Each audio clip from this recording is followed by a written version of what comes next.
Hi guys, first time சேனல்லேருந்து நான் நாகானந்த் பேசுகிறேன். நம்மளுக்கு எல்லாத்துக்குமே ஒரு ஆசை இருக்குங்க, வீட்டில் வந்து செடி வளர்க்கணும் அப்படின்றது. ஆனால் நம்மளுக்கு ஒரு டவுட் இருக்கும், செடி வளர்க்கணும் அப்படின்னா வந்து அதுக்கு என்னென்ன தேவைகள்லாம் இருக்குது, தொட்டி எங்கே வாங்கணும், மண் எங்கே வாங்கணும், என்ன மாதிரி செடி வளர்க்கலாம், நம்மளோட ஊர் தன்மைக்கு ஏற்ற மாதிரி என்ன மாதிரி செடியெல்லாம் வளரும் அப்படின்றது நம்மளுக்கு தெரியாது. ஆனால் நம்ம வீட்டில் டெய்லி யூஸ் பண்ணுற பொருட்களை வச்சு செடி வளர்க்கலாங்க. ஒரு உதாரணத்துக்கு எடுத்துக்கிட்டோம் அப்படின்னா, ஒரு தக்காளி செடி வளர்க்கலாம், இல்லை மிளகா செடி வளர்க்கலாம், கத்திரிக்காய், இந்த மாதிரி செடிகள் எல்லாமே விதைகளை போட்டு அதுலேயே நம்ம வந்து செடியை வளர்க்கலாங்க. சரி வாங்க, இன்றைக்கி நம்ம செடி வளர்க்குறது எப்படி அப்படின்றது செய்முறையோடு நான் செஞ்சு காமிக்கிறேன். அதுக்கு தேவையான பொருட்களும் என்னென்ன வேணும் அப்படின்றது உங்களுக்கு நான் காமிக்கிறேன். ஃபஸ்ட்டு வந்துங்க, நம்ம ஒரு பிளாஸ்டிக் டப்பா எடுத்துக்கலாம். இதுக்காக நம்ம போய் ஒரு தொட்டி வாங்கணும் அப்படின்ற எந்த அவசியம் கிடையாது. வீட்டில் இருக்கிற நார்மலான வீட்லேயே வேஸ்ட்டான பிளாஸ்டிக் பாக்ஸை நீங்கள் எடுத்துக்கலாம். இந்த மாதிரி டப்பா ஒன்று எடுத்துக்கிட்டதுக்கப்புறம் நம்ம அதுக்கு கீழே வந்து ஹோல்ஸ் போடணும். எதுக்கு அந்த ஹோல்ஸ் போடுறோம் அப்படின்னா, ஏர் சர்க்குலேஷன் உள்ளே இருக்கிறதுக்காகவும் மண்ணுக்கு வந்து எப்பயுமே அந்த ஈரப்பதம் வந்து சேர்ந்துக்கிட்டே இருக்கணுன்றதுக்காகவும் தான் வந்து நம்ம போடுறோங்க.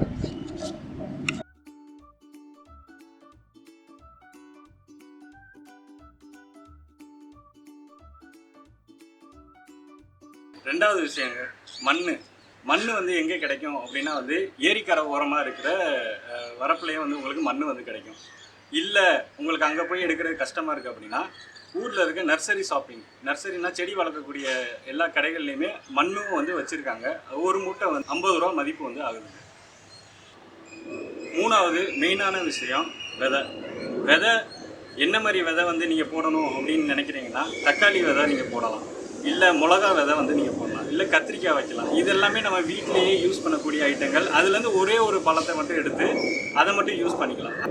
இல்லை நான் வந்து இந்த தக்காளி எல்லாம் எதுவும் போடலைங்க, இந்த வீட்டில் இருக்கிறது எதுவும் யூஸ் பண்ணோம்னா, அதுவுமே உங்களுக்கு நர்சரி ஷாப்பில் விதையாகவே பேக்கெட்டில் வந்து விற்கிது. ஒரு பேக்கெட் வந்து 10 ரூபா மானியமாக உங்களுக்கு கிடைக்கிது. இப்போ இந்த தக்காளியில் இருக்கிற விதையை அதில் எப்படி போடுறோம் அப்படின்றது போட்டு காமிக்கிறேன்.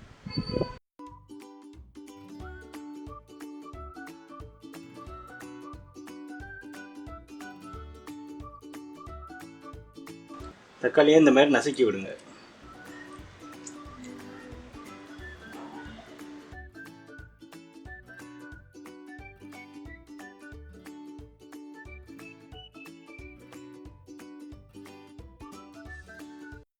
அவ்வளோதாங்க, விதைகளை வந்து நம்ம நசுக்கி விட்டு அதை பரவலாக பரப்பி விட்டுட்டோம். இப்போ இது மேலே 1 மண் அடுக்கு மட்டும் போட்டுட்டு அதுக்கு மேலே தண்ணி ஊற்றிட வேண்டியதான்.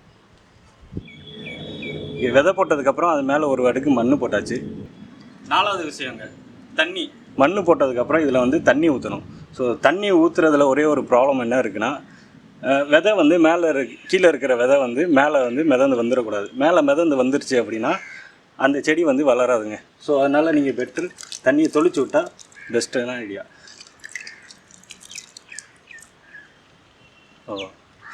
தண்ணி வந்து ஒவ்வொரு நாளைக்கும் எந்த விகிதத்தில் ஊற்றணும் அப்படின்ற ஒரு கேள்வி இருக்குது. ஸோ அந்த தண்ணி வந்து ஒரு நாளைக்கு ஒரு தடவை நீங்கள் ஊற்றினாலே போதும், உங்கள் செடிக்கு தேவையான போதுமான அளவு தண்ணி வந்து கிடச்சிடும். ஓகேங்க, எல்லாமே நம்ம ரெடி பண்ணிட்டோம் அப்படின்னா வந்து ஒரு செடி வளரக்கூடிய டைம் டியூரேஷன் எவ்வளோ இருக்குது அப்படின்னா, நீங்கள் விதைச்ச செடி 1 வார கேப்பில் வந்து முதல் இலை வந்து உங்களுக்கு வெளியே வந்துடுங்க. ஸோ அந்த முதல் இலை தான் வந்து நீங்கள் செடி வச்சதுக்கான வெற்றி. வீட்டுக்கு தேவையான உணவு காய்கறி வகைகள் வச்சுருக்கோம் அப்படின்னா, அந்த பழங்கள் வந்து காய்க்கிற காலகட்டங்கள் வந்து 4 மாதம் ஆகுங்க. 4 மாதத்துக்கு ஒருக்க தான் தக்காளி வந்து முளைச்சி வரும். 3 மாதத்துக்கு ஒருக்க தான் வந்து மிளகா வந்து முளைச்சி வரும்.